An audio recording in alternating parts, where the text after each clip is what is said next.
აფხაზეთის ავტონომიური რესპუბლიკის მთავრობის 2016 წლის საქმიანობის ამსახველი ვიდეოანგარიში ჩვენება ვალერი არქანიას სახელობის არტ გალერეაში გაიმართა. მასში ვრცლადაა ასახული ყველა ის პროგრამა და პროექტი, რომლებიც დევნილთა უფლებების დაცვისა და მათი საყოფაცხოვრებო პირობების გაუმჯობესების მიზნით ჯანდაცვის, სოფლის მეურნეობის, განათლების, კულტურისა და სპორტის სფეროებში აფხაზეთის მთავრობამ 2016 წელს განახორციელა. ყურადღება გამახვილდა ახალგაზრდულ საგანმანათლებლო პროექტებზე და სამშვიდობო ინიციატივებზე. აღინიშნა, რომ პირველი ნაბიჯები გადაიდგა ქართველი და აფხაზი ახალგაზრდების დაახლოების მიზნით. ამ კუთხით განხორციელებული რამდენიმე რეზონანსული პროექტი გამოიყო, მათ შორის აფხაზეთის მთავრობასა და რომუალდო დელბიანკოს ფონდს შორის გაფორმებული მემორანდუმის ფარგლებში ფლორენციასა და ასოციაცია რონდინე მშვიდობის ციტადელის მიერ განხორციელებული პროექტები აღინიშნა. ისაუბრეს აფხაზეთის საჯარო სკოლებში დანერგილი აფხაზური ენის სწავლების მნიშვნელობაზე და აფხაზური ენის პოპულარიზაციის კუთხით განხორციელებულ ღონისძიებებზეც. ამ მხრივ საინფორმაციო უზრუნველყოფის ცენტრის მიერ აფხაზურ ენაზე დუბლირებული გადაცემა აფხაზეთის სერიოზულ მიღწევად ჩაითვალა. ვიდეოანგარიში ხაზი გაესვა ავტონომიური რესპუბლიკის მთავრობის თანამშრომლობას არასამთავრობო სექტორთან, რომელიც გერმანიის, თურქეთის, იაპონიის საელჩოების ძალისხმევით შედგა და შედეგად დევნილებისთვის არაერთი პროექტი გაკეთდა. მათ შორისაა დასაქმებისა და ჯანდაცვის კუთხით განხორციელებული ღონისძიებები. აღინიშნა იაპონიის მთავრობის ფინანსური მხარდაჭერით ზუგდიდის რაიონის სოფელ რუხში სასათბურო მეურნეობის ამოქმედება, რომელშიც ძირითადად აფხაზეთიდან დევნილები არიან დასაქმებულნი. ანგარიში ხაზი გაესვა აფხაზეთის მთავრობის ძალისხმევით სოფლის მეურნეობის, გარემოს დაცვისა და ბუნებრივი რესურსების დეპარტამენტის ინიციატივით ფსის გადარჩენის ეროვნული გეგმის ფარგლებში სოფელ რუხში კოლხური ბზის საბაზისო საპილოტე სანერგე მეურნეობის შექმნას და მის საქმიანობაზეც გამახვილდა ყურადღება. საერთაშორისო ორგანიზაციებთან თანამშრომლობით შემდგარი არაერთი პროექტი აისახა ვიდეოანგარიში, მათ შორის შეზღუდული შესაძლებლობების მქონე პირებისა და ომის ვეტერანებისთვის განხორციელებული პროგრამები. როგორც 2016 წლის ანგარიშია ნათქვამი, აფხაზეთის ავტონომიური რესპუბლიკის მთავრობას არაერთ ცნობილ და წამყვან სამედიცინო კლინიკებთან აქვს მემორანდუმები გაფორმებული, რომლის ფარგლებში დევნილებს უფასოდ ემსახურებიან სამედიცინო მრავალპროფილიანი ბრიგადები. ასევე დევნილებს უტარდებათ უფასო გამოკვლევები მაგნიტორეზონანსული, კომპიუტერულ ტომოგრაფიული, ინსტრუმენტული. ვიდეოანგარიში მნიშვნელოვანი ადგილი დაეთმო სახელმწიფო რეფერალურ პროგრამას, რომელთაც ოკუპირებული ტერიტორიებიდან გადმოსული აფხაზები სარგებლობენ. საუბარია იმაზე, რომ სახელმწიფოს მიერ აფხაზთან მიმართ განხორციელებულმა ჰუმანურმა პროგრამამ პირველი შედეგი უკვე გამოიღო, რისი დადასტურებაა სოხუმის სეპარატისტული რეჟიმის წინააღმდეგობის მიუხედავად აფხაზ პაციენტთა რიცხვის გაზრდა ენგურს გამოღმა კლინიკებში. აღინიშნა, რომ 2016 წელს აფხაზთა მომართვიანობა წინა წელთან შედარებით 3,5-ჯერ გაიზარდა და აფხაზეთის ჯანმრთელობისა და სოციალური დაცვის სამინისტროსგან დახმარება გასულ წელს 1497-მა აფხაზმა ბენეფიციარმა მიიღო. ვიდეოანგარიში აღნიშნულია, რომ გასულ წელს ჩატარებულმა რეფორმებმა აფხაზეთის მთავრობასა და მის სტრუქტურებს ახლებური და ნოვატორული იდეებისკენ უბიძგა, რამაც გამოკვეთა ის კონკრეტული მიმართულებები, რომელზეც მუშაობა უნდა გაგრძელდეს. ხაზგასმულია აგრეთვე სახელისუფლებო სტრუქტურებში კადრების ოპტიმიზაციისა და რეორგანიზაციის აუცილებლობა. 2016 წელს არაერთი წარმატებული პროექტის მიუხედავად აფხაზეთის მთავრობა არასაკმარისად თვლის გაწეულ საქმიანობას კონფლიქტის მშვიდობიანი დარეგულირებისთვის და საჭიროდ მიიჩნევს მუშაობის გააქტიურებას სახალხო დიპლომატიის ახალი რესურსების გამოვლენის მიზნით. ამ კუთხით აფხაზეთის ხელისუფლება აქტიურად თანამშრომლობს ცენტრალურ ხელისუფლებასთან, რომელიც ორიენტირებულია სამშვიდობო ინიციატივების განხორციელების გზით დობის აღდგენაზე. როგორც მთავრობის 2016 წლის ანგარიშია ასახული, ჟენევის მოლაპარაკებების ფორმატის მუდმივი მონაწილე აფხაზეთის მთავრობა აქტიურად აგრძელებს წინა წლებში დაწყებულ ურთიერთობებს საქართველოში აკრედიტებულ დიპლომატიურ კორპუსთან, საერთაშორისო და არასამთავრობო ორგანიზაციებთან.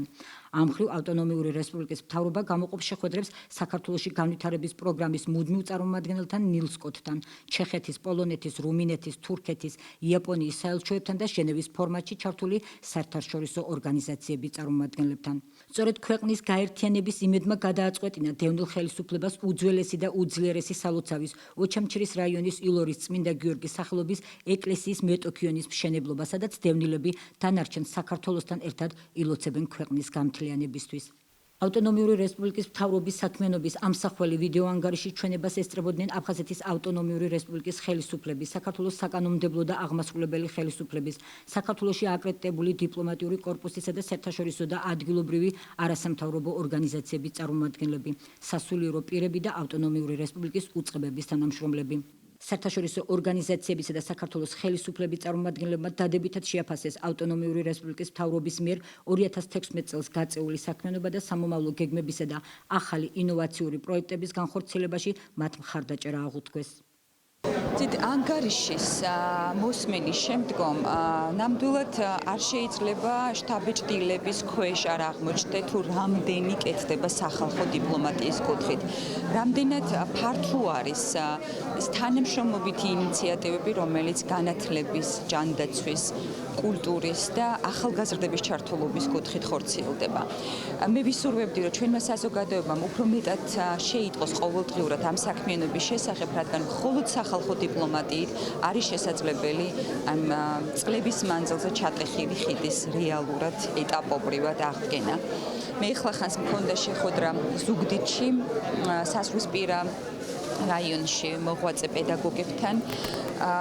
უმნიშვნელოვანეს საქმეს ეწევა თითეული ადამიანი ხალხთა შორისი ურთიერთობის აღდგენაზე, რადგან მხოლოდ ეს არის კონფლიქტის მშვიდობიანი მოგვარების ერთადერთი რეალური გზა.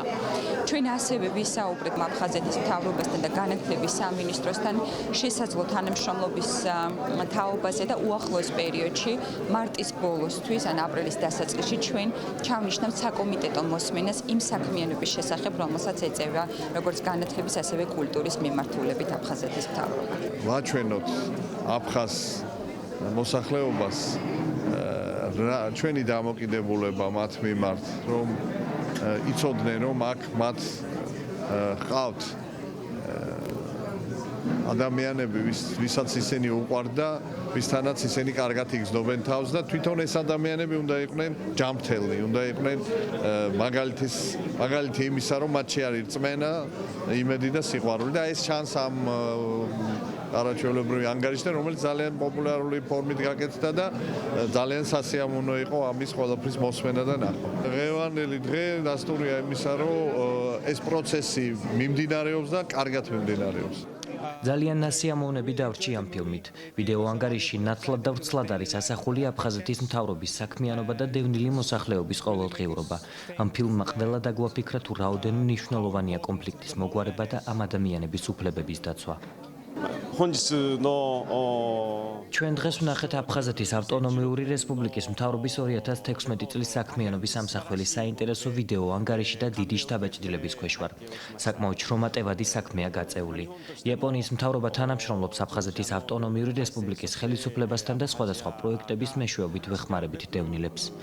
ურთიერთ თანამშრომლობას მომავალშიც გავაგრძელებთ. ამ გზით გსურს ჩვენი წვლილი შევიტანოთ აფხაზეთის საქართველოში დაბრუნების საქმეში. მხარს ვუჭერთ საქართველოს ტერიტორიულ მთლიანობას, ამ მხრივ მინდა აღვნიშნოთ ჩვენი საელჩოს განცხადება და პოზიცია ახლახან საოკუპაციო რეჟიმის უკანონო ქმედებაზე, ეგრეთ წოდებული გამშვები პუნქტების დახურვასთან დაკავშირებით. ჩვენ აფხაზეთის კონფლიქტის მშვიდობიანად მოგვარების დიდი იმედი გვაქვს.